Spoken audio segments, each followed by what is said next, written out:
Good evening. It's time for older audience. Sorry, I got distracted by the ice cream truck outside. Why is there an ice cream truck at 10 p.m.? Oh, no. There's so much music at the intersection right outside my house. Oh my god. Anyway, welcome to Nighttime Stories.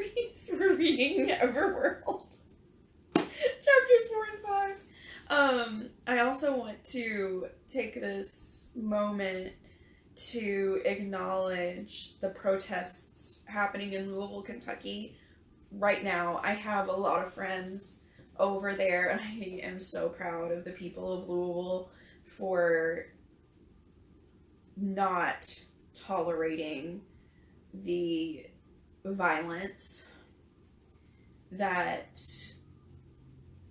is happening here. I'm not there because I do go into panic attacks when I'm around like more than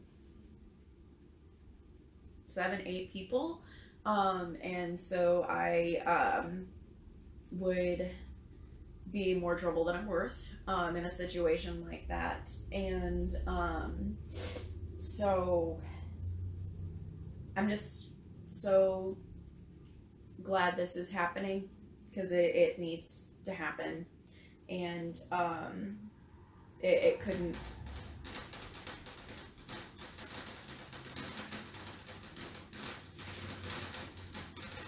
It's fireworks across the street. Louisville's a little wild tonight. So.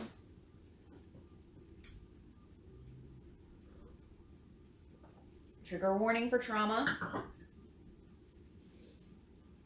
And we'll get started. Huitzilopochtli carried no weapons, at least not in the conventional sense. In one hand, he had a sort of smoking mirror. It was round, like a discus or a squished frisbee. It was maybe 10 feet in diameter. In his other hand was a snake. The snake was a brilliant, shocking green. The snake wrapped back over Huitzilopochtli's shoulder. Its tail disappeared in the god's iridescent feathers.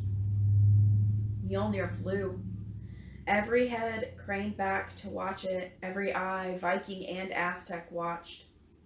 There was a sound like 1,000-pound bullet slamming into 1,000,000 pounds of raw beef. Mjolnir hit Huitzilopochtli in his left arm, hit him just above the elbow. The hammer broke through flesh, shattered bone, ripped the arm off, and sent it spinning slowly through the air. 10,000 voices wailed. The arm, as long and thick as a subway car, fell. The Aztecs beneath it scattered, but it's tough to run in sand. The arm landed with a terrific impact that sent shockwaves to weakened knees and ruffled hair. A dozen Aztec warriors lay crushed. And let me tell you, this wasn't some fake, unreal arm.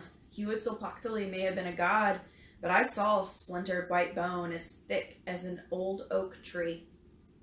Mjolnir inscribed an arc through the sky, then came racing back to Olaf's waiting hand. The Vikings roared. The Aztecs wailed. Huitzilopochtli said nothing.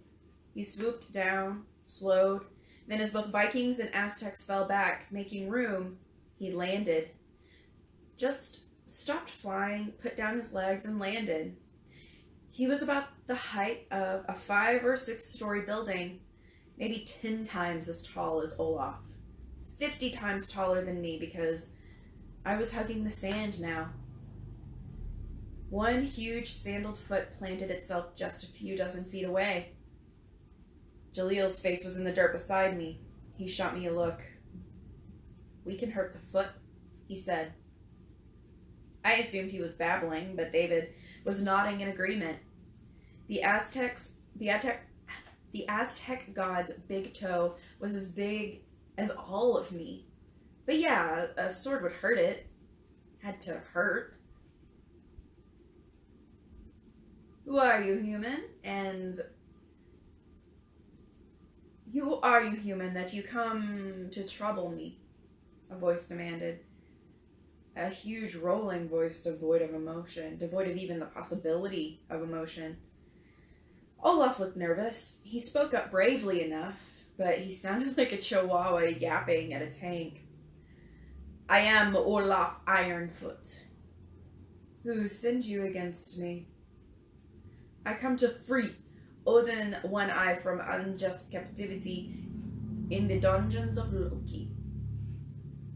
I don't know if Huitzilopochtli was stumped by this or thought it all made perfect sense. I couldn't see his blue and gold face, couldn't see his burning supernova eyes. You have a brave heart, Huitzilopochtli said. The word heart sounded like an obscenity. The snake on his shoulder lunged, quicker than any human eye could follow. The green fangs closed around Mjolnir. Olaf jerked the hammer back and tried to swing, but the wind-up was short. His arm was being blocked by the snake. Mjolnir flew, but ineffectually. The magic hammer circled back to Olaf's hand. Huitzilopochtli threw the smoking mirror like a frisbee. It skimmed out and then, just like Mjolnir, circled back, spinning at impossible speed just a few feet above the sand. Olaf jumped. Straight up, a high jump. Not high enough. The mirror sliced off Olaf's one real foot. It clanged against the iron foot. It careened off, still spinning, and into the Viking ranks. The deadly 10-foot wide disc sliced men in two. I don't know how many men. A lot. Sven, Sword Eater, was sliced in half. Right at the belt. His top of his body slumped in the sand. His legs remained standing. He landed on his side. I could see him staring at his still standing legs. Olaf was on his back, crippled. He threw Mjolnir, but the throw was weak and wild. It flew past Huitzilopochtli's head, ruffling a few bright red feathers. The Aztec god reached down with his good hand. Now! David cried. He was up. I was up. Jaleel was up. Volrolf was up. All of us running madly near the foot. I got there first. Held my sword stabbing style, drew it up, arched my back, and down, down, down. The point sliced into the foot. Thorolf's axe, David's sword, and Jaleel's all bit deep. Nothing. No blood. No cry of pain. No agonized reflex. Huitzilopochtli lifted a helpless Olaf Ironfoot off the sand, held him by the legs, and used the jaws of the snake to hold up the top half. He broke Olaf in half and swallowed the king's still beating heart.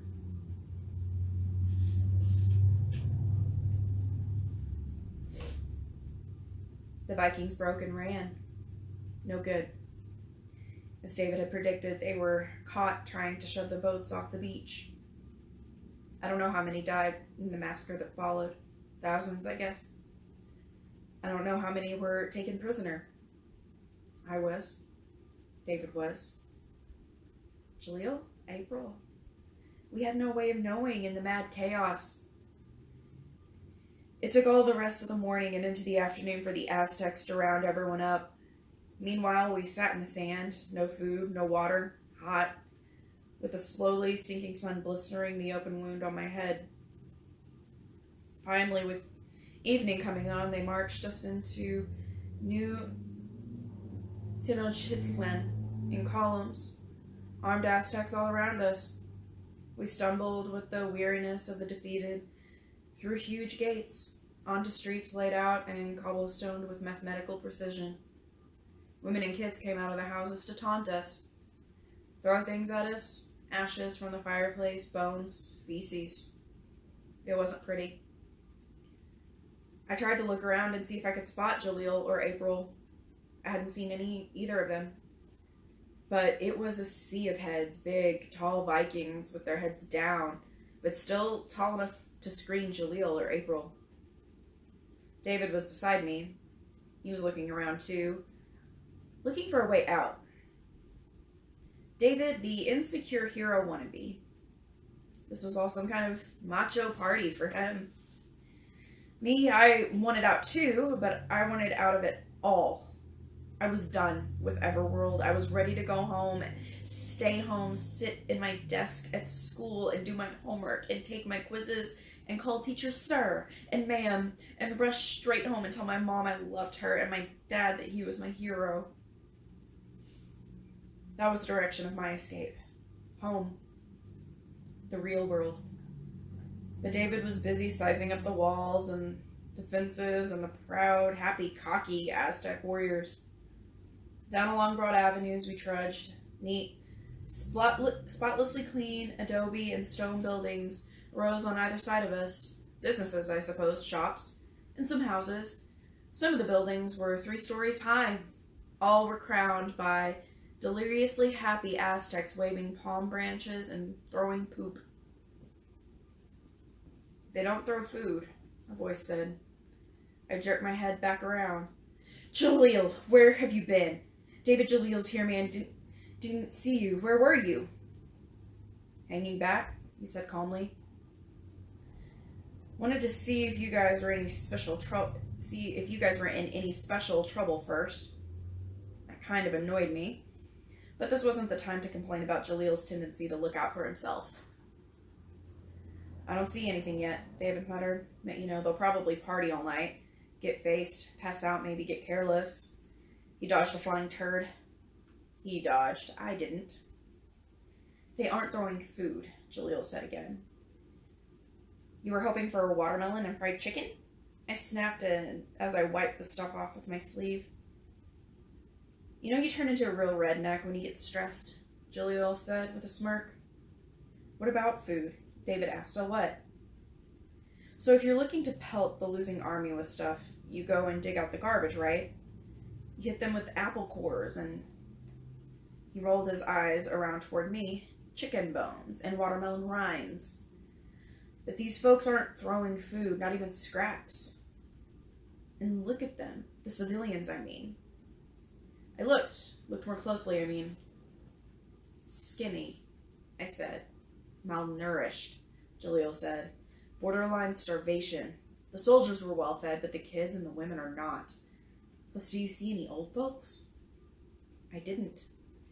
I didn't like where Jaleel was going. Huitzilopochtli eats the hearts. Who eats the rest? Jaleel asked. It was bad in walking through a crowd of people who looked at you as an evil invader. It was worse walking through people who looked at you as lunch. They walked us past the base of the mountainously tall pyramid. Huitzilopochtli was nowhere in sight. The pyramid reeked. The stench was intolerable. It made you hold your breath. It wasn't hard to guess the source of the smell. The steps of the pyramid from top to bottom were covered with dried crust many inches thick. Blood. I looked up those stairs and imagined how much blood it would take. How quickly it would have to be spilled for it to run all the way down from those heights. I wanted to go home. I wanted that very badly. And that's it for tonight.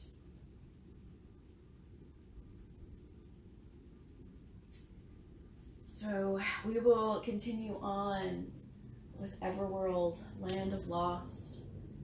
I think Sunday evening is the next time I'll do it. I'll make a post to let y'all know, and as always, it'll be posted on my Facebook page and on YouTube as well. So y'all have a good night. Stay safe. Take care of yourselves.